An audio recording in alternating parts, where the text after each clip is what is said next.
Para na sa 124 na senior citizens naman po sa Tayug ang kabilang sa mga nakatanggap po ng rollout ng cash gifts noong April 10 bilang bahagi po ng Expanded Centenarian Act or ECA o Republic Act number 11982.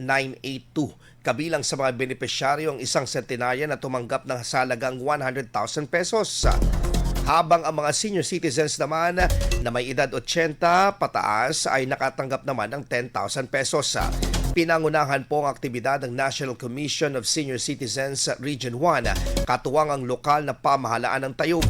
Na ayon sa National Commission of Senior Citizens, isa ang bayan ng Tayug sa nagpatupad ng Expanded Centenarians Act sa Pangasinan bilang pagkilala sa mga nakatatandang Pilipino sa kanilang milestone ages. IFM News. IFM News.